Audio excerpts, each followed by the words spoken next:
In today's video, I'm going to tell you the 5 mistakes you are making when it comes to growing your personal training business. Hi, my name is Jasmine Templin. I am an online coach, personal trainer, and business coach mentor for personal trainers. Quick backstory about me. I have been running my personal training business for about nearly 7 years now, I would say. I was a face-to-face personal trainer for 4.5 years out of the gym, and I've been online for over 2 years. I scaled my business to multi 6 figures. I have a coach who works underneath me. I had a wait list for about 2 years now, so I would say I know a thing or two when it comes to growing a personal training business, especially when it comes to growing online. I've helped multiple personal trainers do the exact same as well in less of the time with all the mistakes that I have learned along the way. So 5 mistakes, let's get into it. So mistake number 1 is that you lack the confidence as to what it is that you are selling. We hear the word selling and we think, oh, I'm not a salesman or whatnot. I know, but technically, yes, you are selling your services. And if you don't have confidence in your service, how is anyone else going to have confidence in your service? And even sometimes we think we're confident enough, but the way that we sell ourselves and represent ourselves is like, it's just not full-blown body confidence. Someone can get the vibe of you really quickly, especially if you're in a consultation with them, whether you're confident or not about your service. Sometimes as personal trainers or business owners, we can have something called imposter syndrome. Now, we can look at imposter syndrome from 2 different ways. We can either look at it from option 1 is that maybe we are just downplaying how smart that we actually are, or number 2, maybe we actually do need to improve our skill set. So we want to be super confident. For me, I am very confident. I don't have any ounce of imposter syndrome because I've been doing what I do for a very long time, that I feel very confident in my services. I know what I do works and I get results in every field that I am offering. So think of yourself as a business. You want to be confident in terms of what you are selling, and if you're not confident, then we want to make sure that we have the skills to be able to learn, to be able to get confident at what it is that we are offering and selling. Mistake number 2 is that you are not leveraging your social media the way that you should be. Sometimes we think just posting once a day is enough, or once every few days is enough. It is not enough. Sometimes we think we are doing a good job at posting on social media, but then realistically, you're only posting maybe once a day or even every few days. Often that's not going to be enough to continue to grow your business. We want to stay relevant. We want to show our audience the results that we are getting, because how is our audience going to trust us if we aren't constantly putting ourselves out there? And one of the things that I taught in one of my face-to-face personal trainer to online coach courses is, who is someone going to be more likely to sign up to? Is it the personal trainer who doesn't really show up on social media and like you don't really know exactly how the coaching works? Or are you going to try and sign up with the coach or personal trainer who is so active on their stories, so happy to be there, posting their client results, showing that they're creating meal plans, like really hands-on? Who are you going to be more likely to buy from or to join? It's going to be the personal trainer who's actually really passionate and showing up every single day. So when you're thinking you're posting a lot on social media, you're still probably not posting enough. And that goes on to mistake number 3, and that is feeling like the industry is saturated. Quite often when we're in our little personal trainer and fitness community and bubble, we often feel like everyone's a personal trainer, every second person is a PT. That is simply not the case.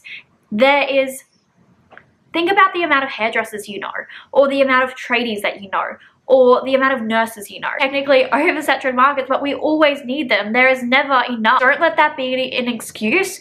You absolutely can well and truly build your business, and you thinking that it's oversaturated is just a myth. So don't let that be the reason why you're not showing up to your social media every single day. With that being said, even if you're a face-to-face personal trainer, you can still utilize that to grow your online base. So don't use that as a limiting belief, like that you're always in the gym. That's great, that's awesome content. It shows your clients or your future clients that you're in the gym, you're working hands-on, you have that experience. Like, I think that is a really awesome tool to have, whether you're growing your business face-to-face or online.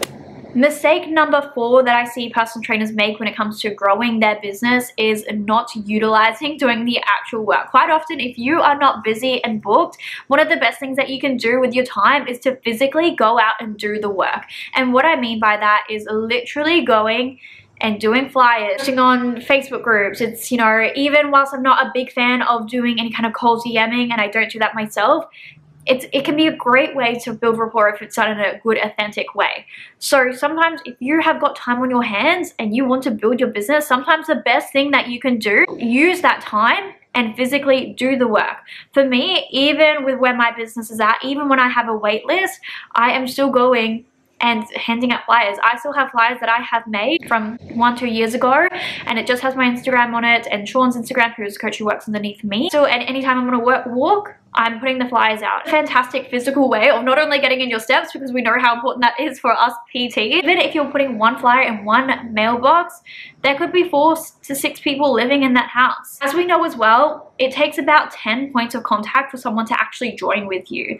So that's just one extra point of contact. Even though I am booked, busy, have a wait list, am not taking on any new clients, I am still doing all of these things. I think it is extremely important. Even my car has my business name on it. I'm always looking for ways that I can improve and get my name out there more and more. And you Denver, I'm going to continue doing all of these things. If I could give you one piece of advice as a personal trainer, it is, even when you're busy, even when you have a busy time month, let's just say it's January and you've got a whole bunch of new clients, I want you to post on social media and do your advertising and speak to people and do outreach as if you're broke and you have no clients. That is probably one of the best pieces of advice I ever received early stages of being a personal trainer. And even after I was a PT for a few years, there was still well and truly times, say at Christmas, where I was paying to work, but I still showed up every single day. I was still hustling, whether I was busy or had no clients that week. And mistake number 5 that I see is not utilizing referrals. Word of mouth and referrals is one of the biggest and best things that you can do when it comes to growing your business.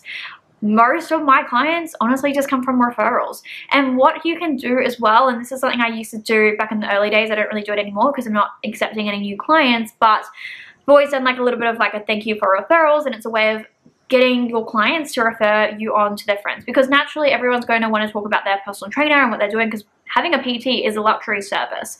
So of course we're almost always going to want to talk about, you know, if we have a PT and what's kind of been happening and, you know, the protocols and all the exciting changes that we're making. Like, it's so exciting from a client's perspective, and we all know what it's like, you know, being a client ourselves. Of course we're naturally always going to want to talk. But if you can throw that extra element in, and what I do with new clients is in my welcome pack, it will say a thank you for referrals.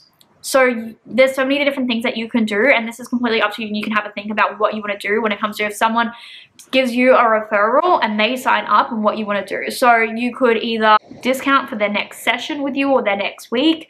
You could give them the next week free. You could give them a gift card. You could give them, you know, some flowers or some cookies, or there's so many different things that you can do. Or if you have like some ebooks that you could give, just something as a little bit of a thank you goes a long way, and just to say thanks. It really is a beautiful gesture if a client can refer us onto one of their friends and they sign up, and that could be a client for life. Like, that could be a huge help when it comes to growing our business. So we do want to say thank you to our audience and to our clients who do help us when it comes to growing our business. So definitely utilizing referrals and just letting them know that if they do refer a client to you and they do sign up, that, you know, they're going to get something out of it. Everyone kind of wins. So those are the 5 mistakes that you are making when it comes to growing your personal training business. Please give this video a thumbs up if you enjoyed it, and definitely go subscribe to my YouTube channel. I do have a podcast as well, The Absolute Podcast. I am a business coach for personal trainers when it comes to growing your business. So if you do want to work with me one-on-one, send me a message on the Instagram DM and we can have a chat to see if it's a right fit for you. Thank you all so much for watching, and I'll see you guys in the next video. Bye!